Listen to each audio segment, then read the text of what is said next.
Hey, what's up, Larry? So y'all basically are saying they didn't stay at the Embassy Suite or the Motel 6 and when they leave the light on and the buffet breakfast in the morning where you can get an omelet made. Y'all saying UT didn't pull out them red carpets like that? Look, man, if it was me, I would have told Sarge, just give me the 50 G's and I'll take care of the rest.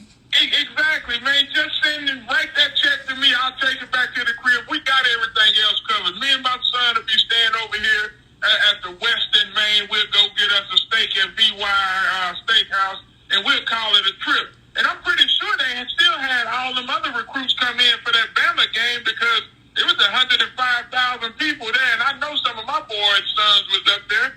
So, this is the world we living in now, man. And when you got more money than God, which Texas has, I'm not surprised. I'm not surprised if they hadn't had an attachment to Sark House where the recruits just go down this dirt road and there's a whole nother house that they all go in and take care of or whatever they need to get done because Big Tex and them got all that money, Indy. And we know when they put on them cowboy hats and start drinking that old Tennessee whiskey, it ain't nothing that's going to stop them from getting what they want. But I want to chime in on a couple other things, man.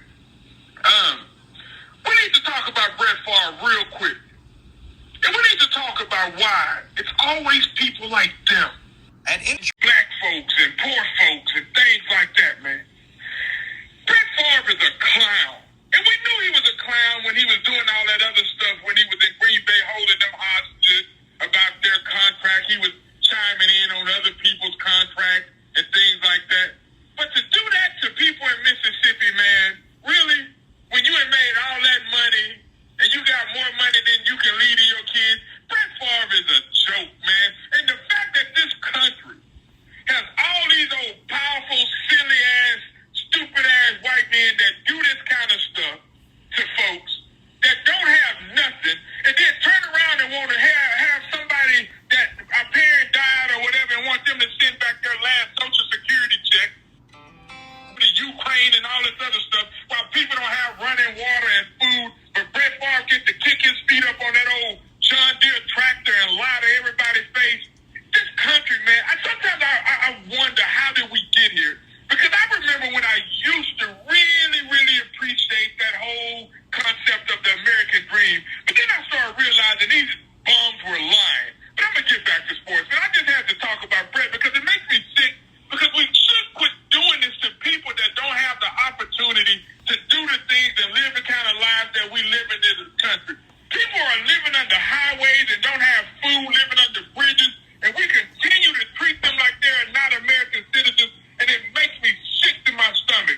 Going back to them Texas, big boy Justin Britt, he done, man. And it's unfortunate because we knew he was done last year.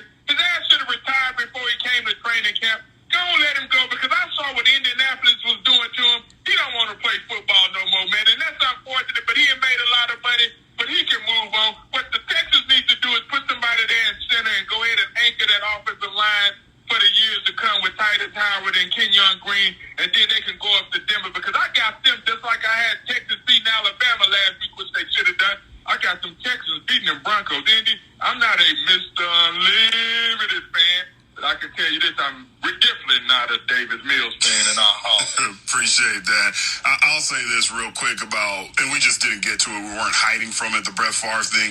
It hurts me, and my mom was right. My sister and I argued with my mom 2 Sundays ago that Brett Favre had no idea. I said, man, Brett Favre didn't know what was going on. That's not on him. Yeah, call me naive. Like, I thought it was one of those situations because he's such a big entity and he's a business that his PR people were like taking money and didn't tell him what to do. So that hurt. And I called my mom and I was all, you know what? Here's your I told you so moment. Go ahead. I didn't read the whole. So it was something to do with they wanted to build a volleyball court at Southern Miss for because his daughter was going to play volleyball there, and they wanted to use taxpayer or welfare money funds to build that. Correct. Okay, I just and he knew, and I thought he just didn't know. So shame on me.